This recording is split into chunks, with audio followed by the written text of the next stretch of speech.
independente do gabarito, do coeficiente e dos demais parâmetros que vamos ver, não pode se construir mais do que 2 pavimentos. Áreas de desenvolvimento econômico, basicamente o distrito industrial, a Tancredo Neves, e aquela região onde ficam o Hipersales, o Mistão, aquelas lojas de materiais de construção. São áreas onde está previsto o uso para fins econômicos, industriais, comércio e serviços, não para residência, por exemplo, outros usos. Áreas ambientais, temos as de preservação e as de proteção.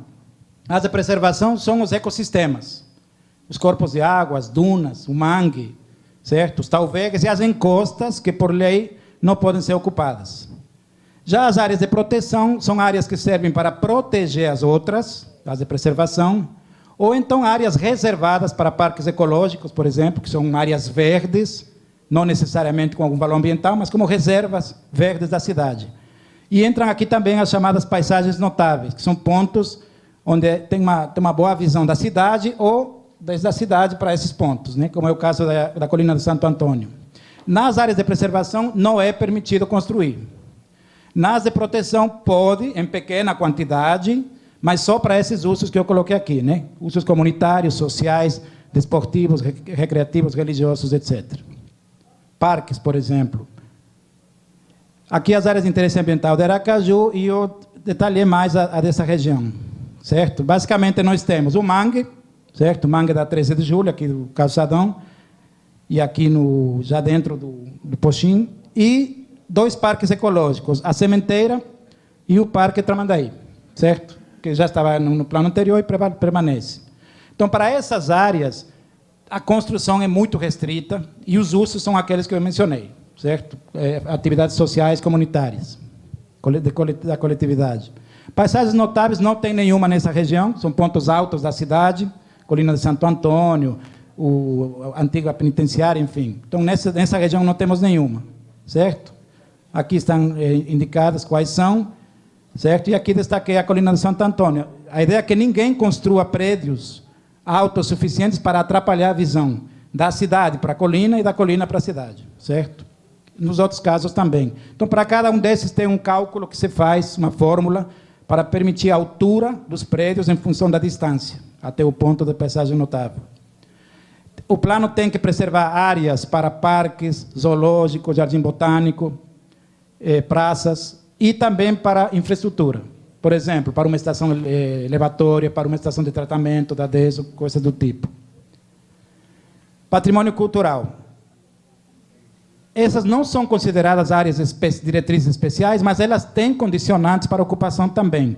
Basicamente, nessas áreas, qualquer projeto para ser aprovado deverá ser submetido ao Conselho Municipal de Cultura, certo? Não significa que vai ser proibido, mas deverá ser analisado para evitar que haja uma desconfiguração do interesse, né, cultural, histórico da região, ou afetivo. Então, são várias áreas e prédios, basicamente na área central, no Farol, Farolândia, e na área do Palácio do Veraneio, e muitos prédios que estão nessa lista, que eu não vou abrir aqui, está no mapinha, são prédios ou já tombados pelo Estado, ou tombados pelo município, que são apenas 2, ou declarados de interesse cultural, que ficam aptos para tombamento, certo? Então, tem uma lista que vocês podem ver aqui no mapinha depois, com esses prédios todos. Na região do São José tem muito prédio, a maioria está aqui, aliás. E ela é uma região também chamada de proteção do entorno. Na verdade, é uma área que protege o centro histórico, né, do ponto de vista de patrimônio. E tem muitos prédios catalogados nessa região também. Bom, e os parâmetros urbanísticos? Agora sim vamos falar de quanto podemos construir, em que condições, muito, alto, colado no vizinho, enfim, tudo isso. O coeficiente de aproveitamento é o mais importante, o mais polêmico e o que tem mais impacto direto na quantidade de construção e de ocupação, certo? É a área construída dividida pela área do lote, assim de simples, uma divisão, certo? Então, se eu tenho um lote de 160, construo, por exemplo, uma casinha de 2 pavimentos com 240 metros quadrados, meu coeficiente é 1,5, eu só dividi. Esse coeficiente é limitado. Eu não posso ultrapassar um determinado valor, como vamos ver agora. Tá? Então, para nossas regiões de interesse aqui, que é a ZAP, conforme eu mencionei no início, né, e a ZAB, o limite é o mesmo, 2. E o máximo 3. Significa o quê? Se eu tenho um terreno, por exemplo, de 1.000 metros quadrados, eu posso construir até 2.000, sem problema nenhum. Se eu quero construir mais, posso até 3.000. Aqui, ó, 3. Mas, pela diferença, eu pago o que se chama outorga onerosa. Tá? É um valor que se paga por um solo que não existe, um terreno virtual chamado solo criado. Então, você paga um valor, uma alíquota, um percentual do valor venal, do valor do mercado, e aí pode-se construir até o máximo, que seria 3, certo? Na área de interesse urbanístico 3, que é o São José, também os mesmos limites, mas com coeficiente, com um gabarito máximo de 2 pavimentos, né, conforme mencionei antes. Em relação ao plano de 2000, há uma diminuição nos parâmetros. Tá? O coeficiente cai de 3 para 2, o que seria chamado básico, né? Ou único, porque é para a cidade toda, em princípio. E os máximos caem de 4, 5 e 6 para 3. Então, há uma redução. Também tem uma mudança na forma de cálculo. No plano atual, no de 2000, no cálculo da área construída, não entram sacadas, varandas, jardineiras e garagens cobertas. Não eram consideradas área construída. Na proposta do novo plano, entra. Então, isso já vai reduzir a quantidade de área construída, né? Além da redução do próprio número do coeficiente. E aqui fiz um exercício que eu não vou detalhar, porque não tem tempo, mas basicamente prova que esses 3 exemplos, o primeiro passaria pelos 2 planos, o atual e a proposta. O segundo, aumentando a área aqui, ó, passaria pelo plano atual, não passaria pelo plano proposto. Aliás, passaria, mas com outorga onerosa. E o terceiro passaria no plano atual e não passaria de forma alguma pelo atual, pela proposta. Ou seja, há uma redução, de fato, na proposta que está sendo colocada. Gabarito. Gabarito é o limite que se dá na altura dos prédios. Pode-se falar em número de pavimentos ou simplesmente uma altura em metros, certo? Na proposta do plano não há gabarito, não há limite, certo? Com exceção daquela que eu mencionei há pouco, né? 2 pavimentos na área de interesse urbanística 3. Agora, aí alguém pode pensar, então vou levantar uma torre de 100 metros.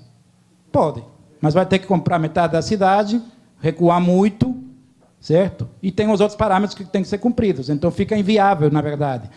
De fato, o Aracaju já passou uma etapa em 2000, de 2000 a 2002, em que o gabarito estava liberado pelos códigos de 2000, que depois foram revogados. E surgiram prédios de 20, 22, que até agora estão sendo construídos, né? Foram aprovados na época, certo? Então, gabarito e coeficiente não tem nada a ver uma coisa com outra. Eu posso ter a mesma área construída com 1, com 2, com 3, com 5 pavimentos. Basta afinar o prédio, né? Então, aqui, por exemplo, 3 prédios com a mesma área construída, mesmo coeficiente, porém diferente número de pavimentos, certo? Outra situação, à direita temos um conjunto de prédios baixos, mais próximos um do outro, à esquerda prédios altos mais afastados. O coeficiente pode ser o mesmo, mas a altura é diferente. A questão é saber o que é que nós preferimos, né? Qual a condição melhor? Morar mais baixo, mais próximo, ou mais alto, mais afastado, certo? Que eu coloquei aqui, né? Aqui, possibilidades de uso de um lote, com os coeficientes propostos de 2 e 3. Então, a pergunta é essa, né? O que é pior? Ou será que os dois são ruins? Ou um é pior que o outro, né? Prédios altos ou prédios colados um no outro? Como é o caso aqui de Copacabana. Na praia tem o problema do sombreamento, né? Que Recife já passa por isso. E aqui pode acontecer, porque nós temos hoje uma faixa de areia muito larga, mas nem sempre foi assim, né? Certo? A gente já teve uma faixa reduzida de areia, então, se a gente deixar construir prédios altos, pode acontecer no futuro um sombreamento, né? É fato isso. Bom, aqui vou mostrar rapidamente um estudo feito aqui, nessa região, certo? Foi uma aluna de arquitetura que fez quando se formou, para estudar o conforto térmico, a influência da morfologia urbana dos prédios no clima, certo? No conforto térmico das pessoas. Então, ela fez medições de umidade, temperatura e vento, certo? Nessa região do Jardins, por alguns dias, nos mesmos horários, nas mesmas condições. E aqui está o mapa resultado do vento. Então, note-se aqui, por exemplo, que a área mais escura é onde circula mais vento, é a velocidade do vento. E conforme nos afastamos para trás, essas manchinhas brancas aqui são os prédios, tá, gente? São esses prédios que eu mostrei aqui, né? Esses aqui. Então, conforme nos afastamos, o vento não chega lá. por efeito dos obstáculos que são os prédios, né? E isso se reflete na temperatura. Formam-se as chamadas ilhas de calor. Aqui, aqui, porque o vento não passa pelos prédios e algumas áreas ficam mais quentes que outras, né? Certo? Então, esse é um fato, isso acontece e depende muito mais da separação que da altura. Então, muito mais grave, para efeitos térmicos, pelo menos, é prédio colado no outro do que prédio mais alto, né? Claro que se você juntar as duas, é pior ainda, né? Bom, taxa de ocupação é que percentual do terreno está sendo coberto, construído, independente do número de pavimentos, certo? Então, é essa área que está aqui achurada, dividida pela área do terreno. Aí temos a taxa de ocupação, que também tem uma limitação, tá? Caiu de 90% para 85%. Reduziu um pouco. Significa que eu não posso ocupar meu terreno todo. Eu tenho que deixar pelo menos 15% livre, não construído. E também tem a taxa de permeabilidade. Além de não construído, parte do terreno tem que permitir a infiltração da água.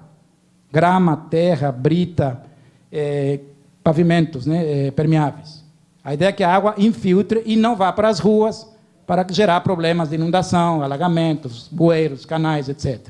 Certo? Parte da água, então, ficaria nos próprios terrenos.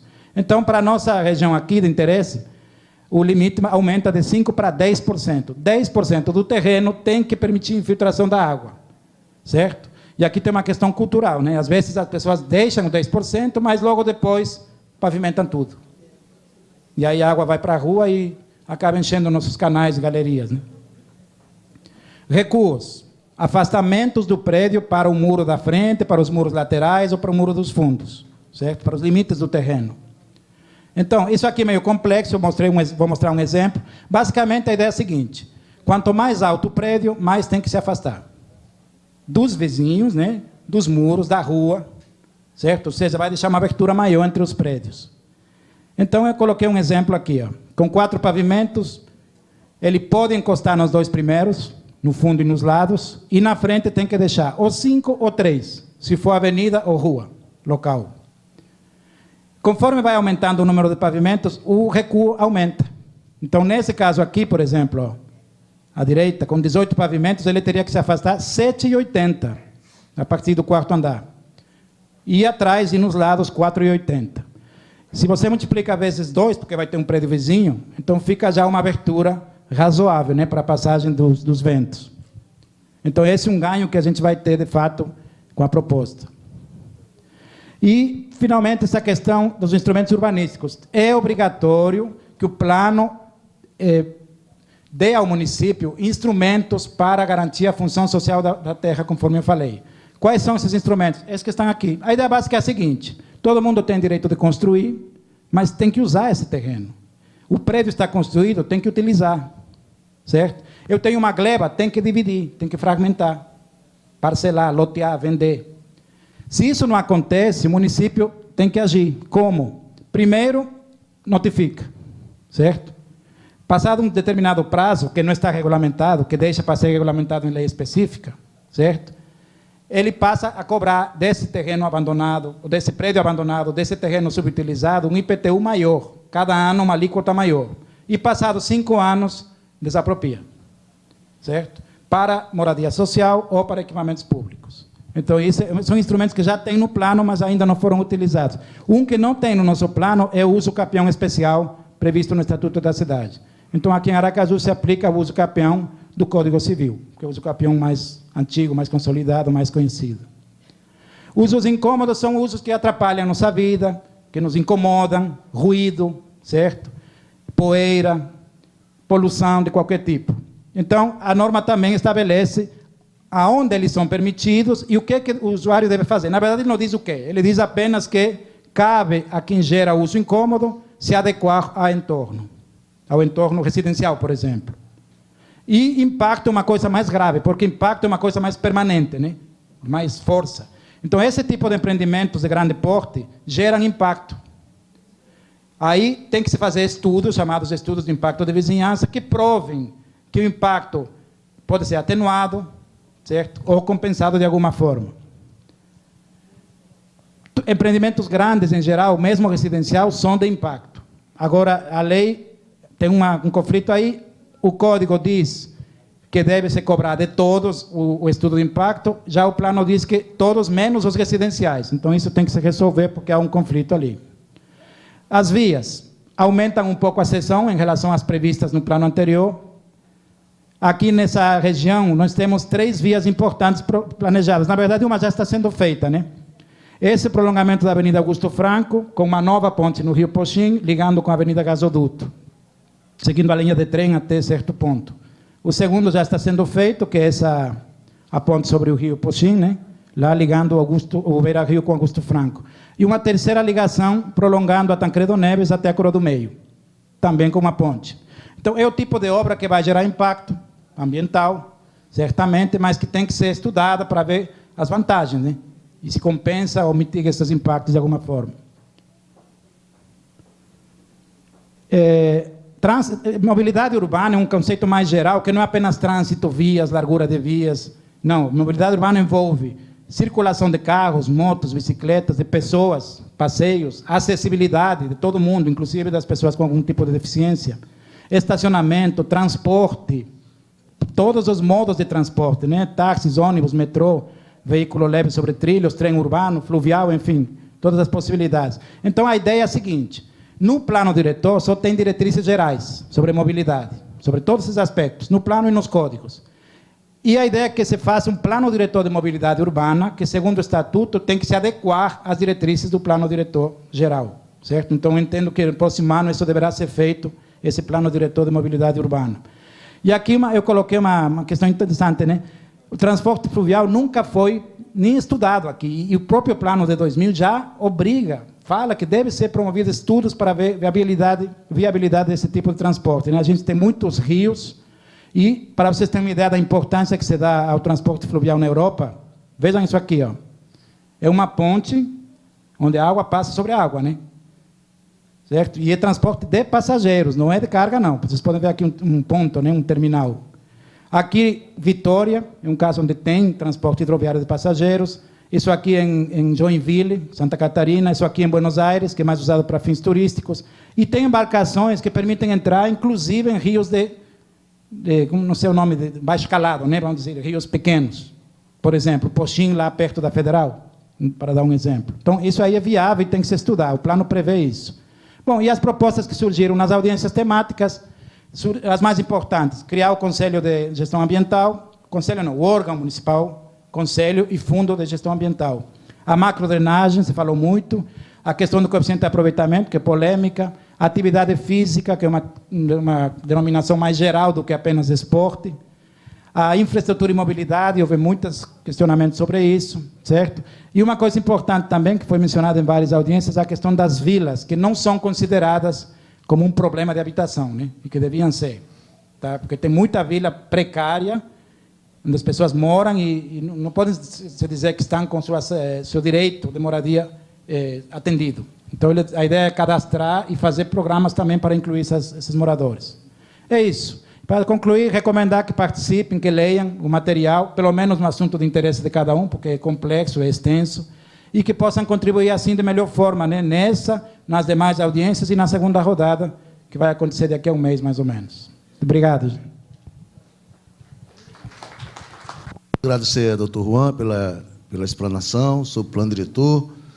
Nós conseguimos, com o Ministério da Cidade, um vídeo. Trouxemos aqui o secretário nacional do Planejamento Urbano e toda a sua equipe, né, para nos ajudar nessa elaboração do plano diretor. E ele nos deu um vídeo. Eu quero que vocês passem aí, pessoal, 10 minutos.